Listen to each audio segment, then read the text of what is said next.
Allez, c'est parti. Aujourd'hui, on plonge dans un sujet qui est devenu absolument crucial pour n'importe quelle entreprise moderne, la business intelligence. Imaginez un peu la situation. Aujourd'hui, les entreprises sont littéralement noyées sous les données. Ça vient de partout. Les ventes, le marketing, la logistique, les finances.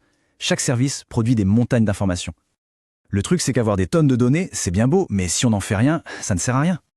Du coup, la grande question, c'est comment fait-on pour transformer tout ce flot de données brutes en quelque chose d'utile, en de véritables stratégies qui permettent de prendre les bonnes décisions? Eh bien, c'est exactement là qu'intervient la business intelligence, ou la BI comme on dit. Alors, la BI, qu'est-ce que c'est au juste? Pour faire simple, c'est tout un ensemble de technologies et de méthodes pour aller chercher les données, les décortiquer et les présenter de manière claire. Le but ultime, c'est de pouvoir prendre des décisions en se basant sur des faits, sur du concret. On arrête de naviguer à vue. Fini le « je pense que » et bonjour le « je sais que ». Voici le plan pour notre exploration. D'abord, on va revenir sur la petite révolution qu'a été la BI. Ensuite, on ira jeter un œil dans les coulisses, dans ce qu'on pourrait appeler l'usine à données. Après ça, on verra comment on fait pour que ces chiffres nous racontent une histoire. Et pour finir, on parlera des métiers et de ce qui nous attend dans ce domaine passionnant. Allez, on attaque avec le premier point, la révolution de la BI. Parce que oui, c'est une vraie révolution. On est passé d'un outil super complexe, réservé à quelques experts, à quelque chose de beaucoup plus accessible à tout le monde. Pour bien comprendre, un petit retour en arrière s'impose. Les tout premiers systèmes d'aide à la décision datent des années 60, mais c'est dans les années 90 que la BI a vraiment commencé à s'installer. Le problème, c'est que c'était encore une usine à gaz, un truc géré uniquement par le département informatique. Et puis, tout a basculé avec ce qu'on appelle la BI moderne. C'est elle qui a vraiment ouvert les vannes et démocratisé l'accès aux données. Et le changement, il est radical. Avant, on avait un système hyper centralisé, super lent, qui se contentait de répondre à la question « Qu'est-ce qui s'est passé le mois dernier ?» Point. Aujourd'hui, on est dans un monde de libre service. C'est agile, c'est intuitif. N'importe qui dans un service métier peut aller explorer les données et créer ses propres analyses, sans avoir à attendre des semaines une réponse de l'équipe technique. Bon, maintenant qu'on a vu le pourquoi, voyons le comment. On va soulever le capot et regarder comment ça marche, cette fameuse usine à données. Concrètement, comment passe-t-on d'un simple fichier brut à un tableau de bord interactif et pertinent? En fait, tout le processus peut se découper en 4 grandes étapes. D'abord, la collecte. On va chercher les données un peu partout. Dans le logiciel de gestion client, le CRM, le gros système de gestion de l'entreprise, le RP, etc. Ensuite, l'intégration. Là, on fait le grand nettoyage. On nettoie, on harmonise, on met tout d'équerre. Puis, le stockage. On range tout ça proprement dans un grand entrepôt central. Et enfin, la présentation. C'est le moment où l'on rend tout ça visuel et compréhensible. Et pendant l'intégration, il y a un détail technique qui a tout changé. C'est la différence entre ETL et ELT. La vieille méthode, c'était l'ETL. On extrayait les données, on les transformait et ensuite on les chargeait. L'approche moderne, l'ELT, c'est l'inverse. On charge d'abord toutes les données brutes et on les transforme après, directement dans l'entrepôt. Grâce à la puissance du cloud, c'est beaucoup plus flexible et rapide. Et pour le stockage, il y a 2 grandes philosophies. Pour faire simple, imaginez la différence entre une bibliothèque super bien organisée et un immense hangar un peu en vrac. La bibliothèque, c'est le data warehouse. Tout est propre, structuré, parfait pour les analystes. Le hangar, c'est le data lake. On y stocke de tout, dans tous les formats. C'est le paradis pour les data scientists, qui adorent explorer pour trouver les pépites.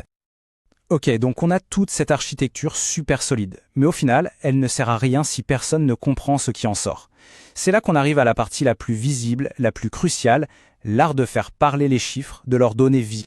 L'unité de mesure de base pour ça, c'est le fameux KPI, l'indicateur clé de performance. C'est tout simplement une valeur mesurable qui nous dit si on est sur la bonne voie pour atteindre nos objectifs. C'est un peu comme le pouls d'un patient. C'est le signe vital de la performance de l'entreprise. Mais attention, un bon KPI doit être SMART. C'est un acronyme bien pratique. Spécifique, on sait exactement ce qu'on mesure. Mesurable, évidemment. Atteignable, on se fixe des objectifs réalistes. Relevant ou pertinent, est-ce que cet indicateur a un vrai impact? Et enfin, temporellement défini, on se donne une date limite. Avec ce cadre, on évite les objectifs flous qui ne mènent nulle part. Et ça nous amène à un concept essentiel, le data storytelling. Le but, ce n'est pas de balancer un graphique à la figure de quelqu'un, non. C'est de raconter une histoire avec les données. Une histoire qui explique pourquoi les chiffres sont ce qu'ils sont et surtout ce qu'il faut faire maintenant.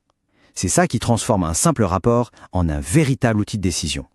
Forcément, avec tout ça, on se dit qu'il doit y avoir des jobs intéressants là-dedans. Alors parlons-en. Quels sont les métiers de la BI et surtout, quelles compétences faut-il avoir pour y arriver? Pour simplifier, il y a deux grands profils. D'un côté, l'ingénieur de données, c'est le bâtisseur, celui qui construit les autoroutes de la donnée et s'assure que tout est propre et que ça circule bien. De l'autre, l'analyste ou développeur BI, c'est l'architecte, celui qui transforme les besoins métiers en tableaux de bord qui ont du sens. Alors, de quoi a-t-on besoin dans sa boîte à outils? La compétence numéro 1, le truc non négociable, c'est le SQL. C'est la langue universelle pour parler aux bases de données. Ensuite, bien sûr, il faut maîtriser un des grands outils du marché comme Power BI ou Tableau. Mais la technique ne suffit pas. Il faut aussi une grande curiosité, comprendre les enjeux du business et ce fameux talent de compteur pour que les analyses aient un impact réel. Et demain, ça va ressembler à quoi? Eh bien, le futur, il est déjà là, et il s'appelle l'analytique augmentée. En gros, on met de l'intelligence artificielle directement dans les outils de BI. L'outil devient proactif, il scanne les données tout seul et vient nous alerter sur une tendance intéressante ou une anomalie. Les insights viennent à nous sans même qu'on ait à les chercher. Toute cette évolution nous amène vers un concept encore plus puissant, l'intelligence décisionnelle. Là, on franchit un cap. Le but n'est plus juste d'aider à prendre une décision. Le but, c'est de recommander la meilleure décision possible. La BI arrête de simplement regarder dans le rétroviseur, elle nous aide à choisir le meilleur chemin pour l'avenir.